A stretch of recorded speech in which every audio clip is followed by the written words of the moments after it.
नमस्कार, मैं हूं आपके साथ पूर्णिमा मिश्रा।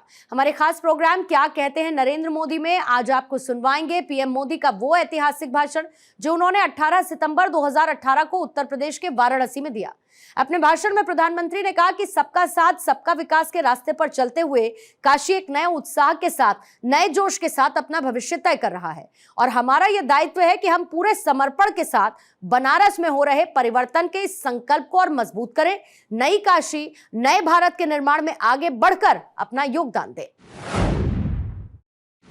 साथियों, मैं जब भी आपके बीच आता हूं तो एक बात जरूर याद दिलाता हूं। हम काशी में जो भी बदलाव लाने का प्रयास कर रहे हैं वो उसकी परंपराओं को संजोते हुए, उसकी पौराणिकता को बचाते हुए किया जा रहा है। अनंत काल से जो इस शहर की पहचान रही है उसे सुरक्षित करते हुए इस शहर में आधुनिक व्यवस्थाओं का समावेश किया जा रहा है। 4-4.25 वर्ष पहले जब काशीवासी बदलाव के इस संकल्प को लेकर निकले थे, तब और आज में अंतर स्पष्ट दिखाई देता है। दिखता है ना? अंतर दिखता है कि नहीं दिखता है? बदलाव नजर आ रहा है, धरती पे परिवर्तन दिख रहा है। धन्यवाद। वरना आप तो उस व्यवस्था के गवाह रहे हैं जब हमारी काशी को भोले के भरोसे अपने हाल पर छोड़ दिया गया था। आज मुझे बहुत संतोष है कि बाबा विश्वनाथ के आशीर्वाद से हम वाराणसी को विकास की नई दिशा देने में सफल हुए हैं। वरना वर्षों पहले के वो भी दिन थे जब काशी की ध्वस्त हो रही व्यवस्थाओं को देखकर यहां आने वाले हर व्यक्ति का मन उदास हो जाता था। बिजली के तारों के जाल, उसी की तरह ये शहर भी अपनी अव्यवस्थाओं में उलझा हुआ था और इसलिए मैंने ठाना था कि काशी की चौतरफा अव्यवस्था को चौतरफा विकास में बदलना है। आज काशी में हर दिशा में परिवर्तन हो रहा है। मुझे याद है सांसद बनने से पहले भी जब मैं यहां आता था तो शहर भर में बिजली के लटकते तारों को देखकर हमेशा सोचता था कि आखिर कब बनारस को इससे मुक्ति मिलेगी।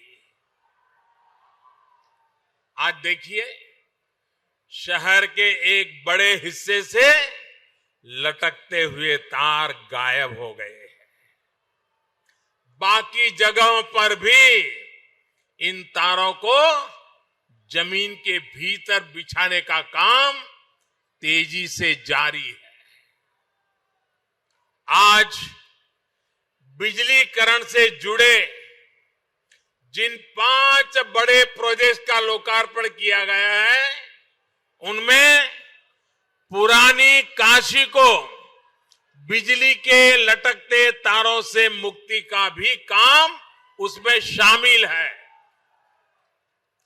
इन सभी प्रोजेक्ट से वाराणसी शहर के अलावा आसपास के अनेक गांवों को पर्याप्त बिजली देने का लक्ष्य को और बल मिलने वाला है।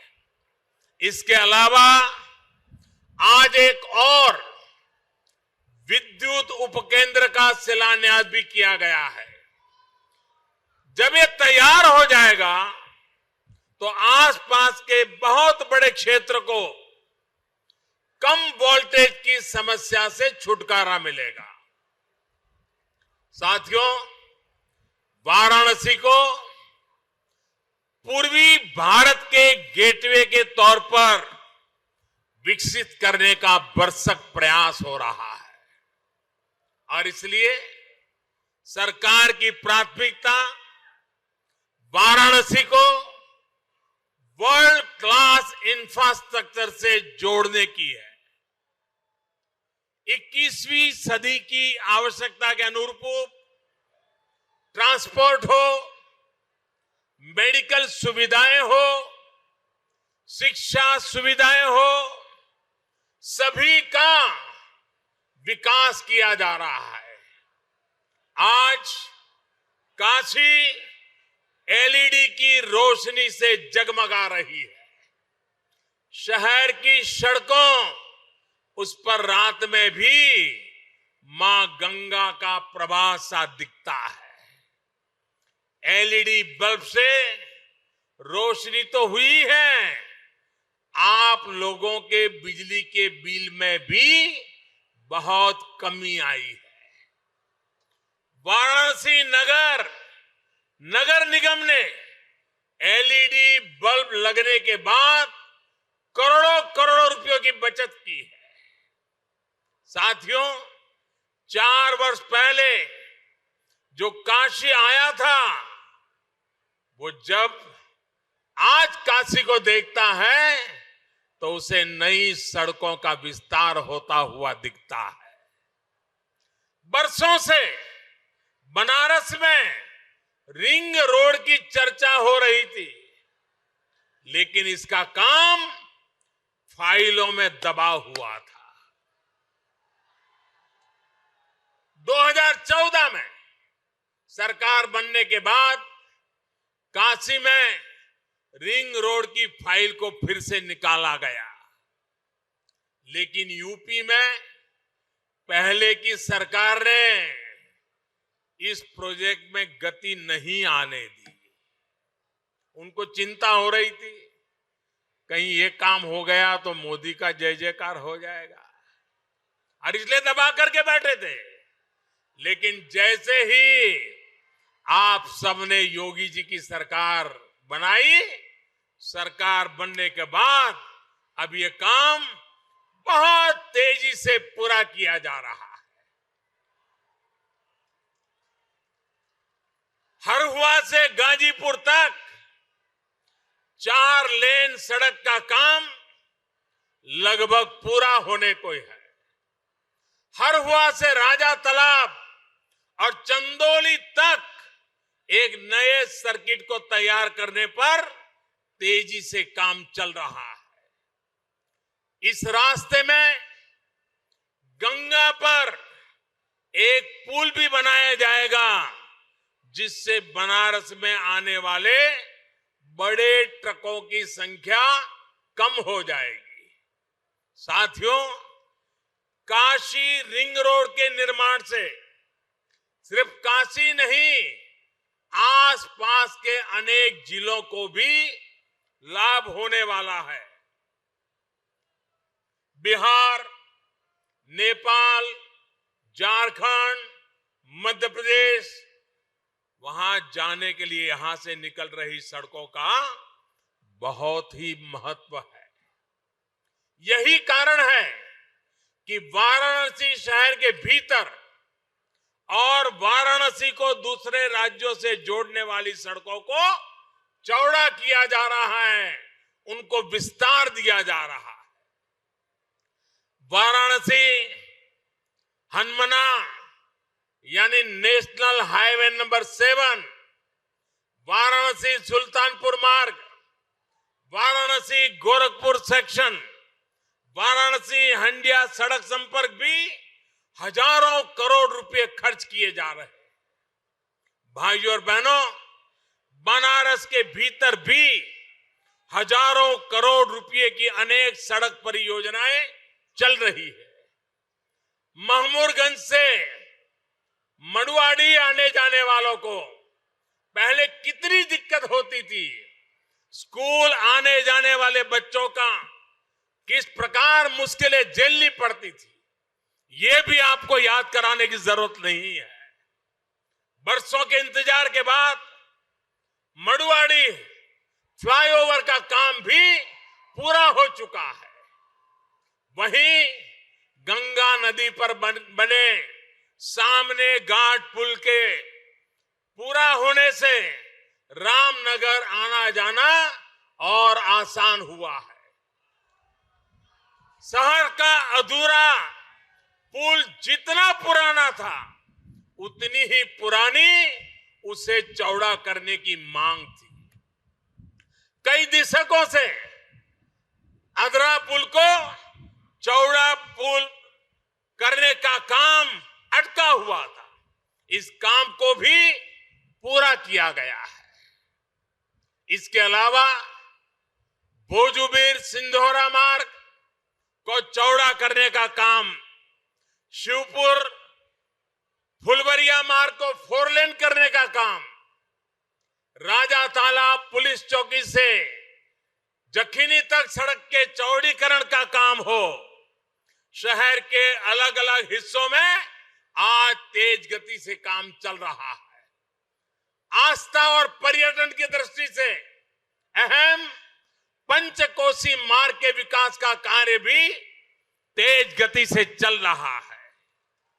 बाबतपुर से कचहरी मार्ग तक बन रही सड़क पर लगभग 750 करोड़ रुपए खर्च किए जा रहे हैं। पहले यह सड़क कितनी संकरी थी, इससे आप सभी भली भांति परिचित हैं। कुछ ही मिनटों का रास्ता तय करने में घंटों का समय लग जाता था। भारी जाम के कारण कई बार फ्लाइट तक, ट्रेन तक छूट जाती थी। जब से ये सड़क पूरी तरह से तैयार हो जाएगी तो इन सभी समस्याओं से मुक्ति मिलना सुनिश्चित है।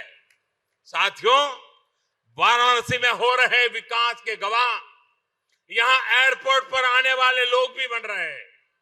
हवाई जहाज से बनारस आने वाले लोगों और टूरिस्टों की संख्या में लगातार बढ़ोतरी हो रही है।